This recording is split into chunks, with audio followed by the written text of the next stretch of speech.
নমস্কার বন্ধুরা, Bengali food and cookie স্টাইলের আরও একটি নতুন পর্বে আপনাদের সকলকে স্বাগত জানাই। বন্ধুরা, আজকে আমি পাকা তাল দিয়ে গোকুল পিঠা তৈরি করব।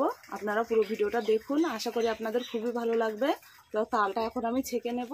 এখানে দেখুন, তালটা আমি হাত দিয়ে চটকে কতটা নরম করে নিয়েছি। এরকম নরম করে নিলেই কিন্তু তালের শাঁসটা খুব ভালো বের হবে। দেখুন, পুরো তালটা আমি খুব সুন্দরভাবে নরম করে নিয়েছি। এখন এটা ঝুড়িতে করে ছেঁকে নেব। দেখুন, এটা বাঁশের ঝুড়ি, এই ঝুড়িতে এখন তালটা ছেঁকে নেব।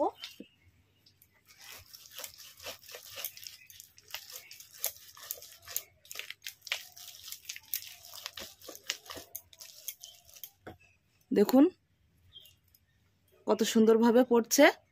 এরকম ভাবেই আমি তাল ছেঁকে নিচ্ছি।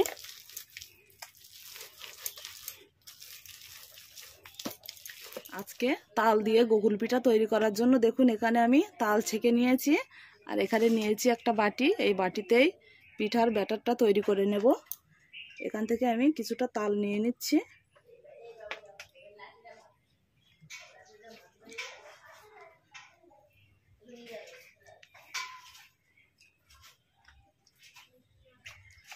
এই তালটুকু হলেই হয়ে যাবে। তালের মধ্যে দিয়ে দিচ্ছি পরিমাণ মতো লবণ।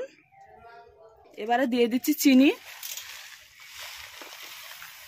এখানে আমি দেখুন নারকেল কুড়িয়ে নিয়েছি, কোরানো নারকেল দিয়ে দেবো।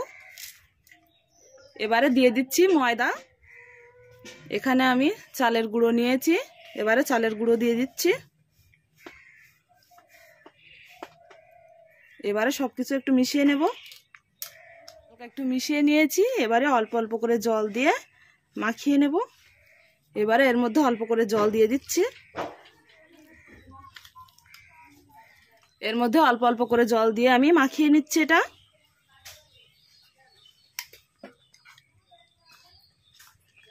একবারে কিন্তু অনেকটা জল দিলে ব্যাটারটা হালকা হয়ে যেতে পারে। অল্প অল্প করে জল দিয়ে সুন্দর করে মাখিয়ে নেব।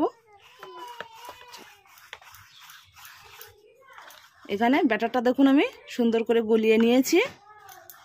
এতে কিন্তু আর জল দেব না। এটা আমার গোলানো হয়ে গেছে। এইভাবে কিছুক্ষণ রেখে দেব। উনুনে কড়াই বসিয়ে দিয়েছি, গরম হয়ে গেছে। এখন দিয়ে দিচ্ছি সাদা তেল।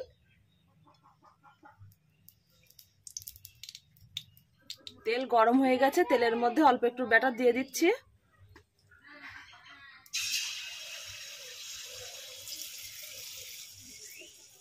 দেখুন পিঠাটা কিন্তু খুব সুন্দরভাবে ফুলেছে।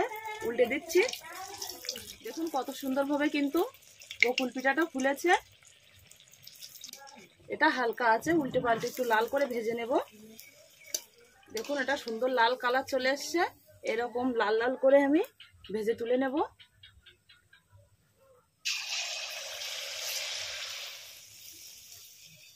এই পিঠাটাও দেখুন কত সুন্দর লাল হয়ে গেছে, তুলে নিয়েছি।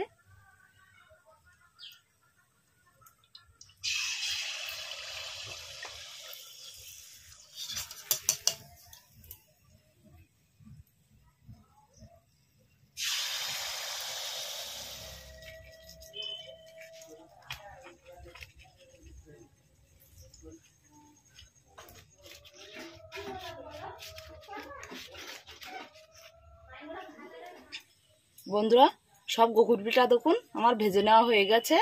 আর প্রত্যেকটা পিঠা দেখুন কত সুন্দর ফুলেছে, আর দেখতে কিন্তু খুবই সুন্দর হয়েছে।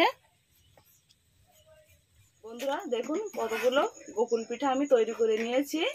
আর এটা দেখতে দেখুন কতটা সুন্দর হয়েছে, আর এটা খেতে কিন্তু খুবই ভালো লাগে। আর আজকে এই সম্পূর্ণ রেসিপিটি আপনাদের কেমন লাগলো অবশ্যই কমেন্টে জানাবেন। আর ভালো লাগলে চ্যানেলটি অবশ্যই সাবস্ক্রাইব করবেন। সকলে পাশে থাকবেন।